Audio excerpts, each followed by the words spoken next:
Bonjour, aujourd'hui on plonge dans les réflexions très intéressantes de Maurice, qui est un expert en hôtellerie-restauration, surtout côté F&B, donc alimentation et boissons.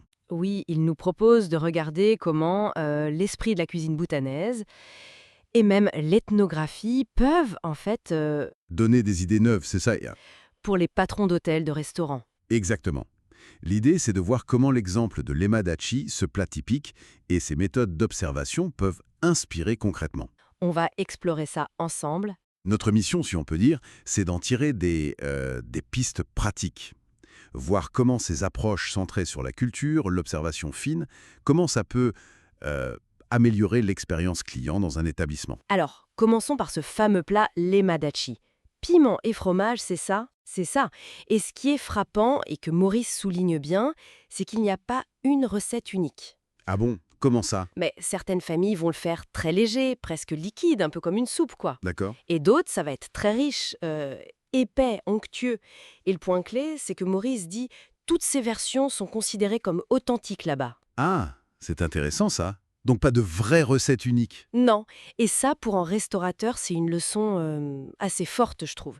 L'idée, ce n'est peut-être pas de chercher la recette parfaite, monolithique. Mhm. Mais plutôt de voir la diversité comme une force. Tout à fait, comme une richesse. Chaque variation raconte une histoire différente, une histoire de famille, de région.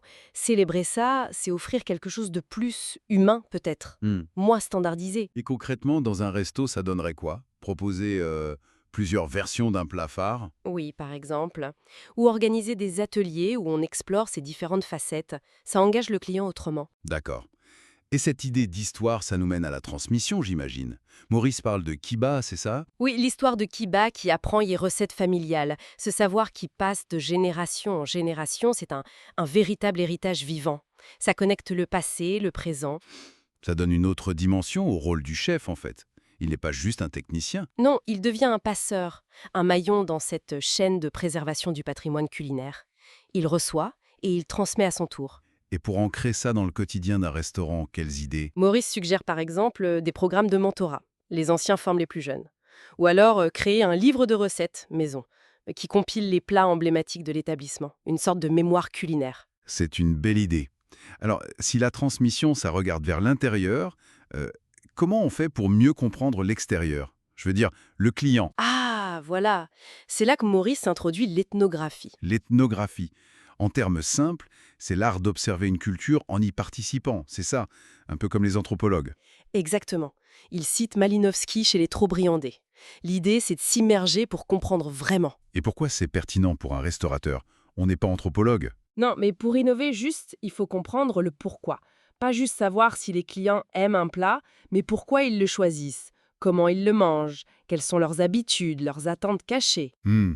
Donc, aller au-delà du simple sondage de satisfaction. C'est ça. L'observation attentive, presque ethnographique, devient un outil pour décrypter ses désirs, ses contextes culturels. Ça pourrait être observer comment les gens interagissent à table, discuter avec eux de manière informelle, voir quels produits reviennent souvent. Tout à fait. Analyser les tendances locales, mais aussi celles des visiteurs étrangers s'il y en a. Et cette idée d'immersion, elle s'applique aussi à l'apprentissage d'une cuisine étrangère, j'imagine. Ah oui, complètement.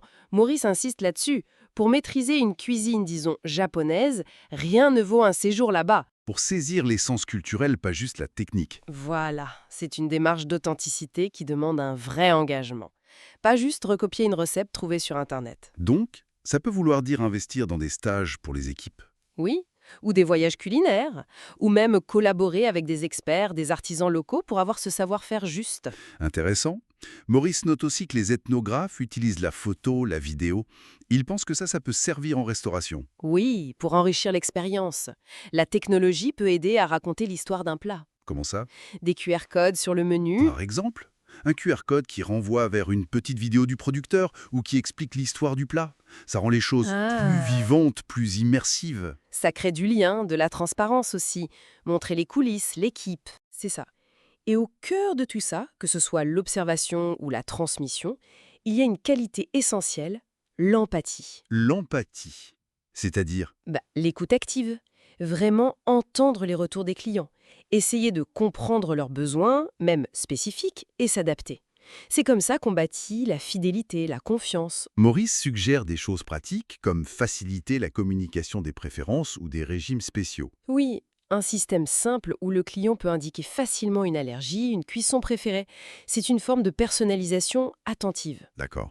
Et toute cette compréhension de la tradition, du client, ça doit nourrir la créativité, j'imagine. Absolument.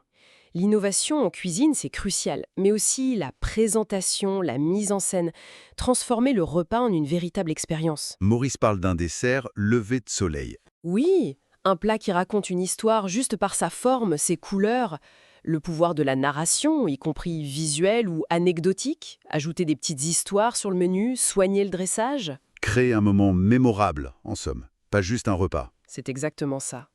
Finalement, ce que montre l'exemple boutané et les réflexions de Maurice, c'est que la restauration, ça dépasse largement les recettes. C'est une affaire de cœur, d'ouverture, de tradition, de connexion humaine. Tout à fait. En gros, célébrer la diversité, s'immerger pour vraiment comprendre et maîtriser l'art de raconter. Ce sont des clés pour créer des expériences clients qui marquent, qui ont du sens. Exactement. C'est ce que recherchent les établissements qui veulent se démarquer aujourd'hui.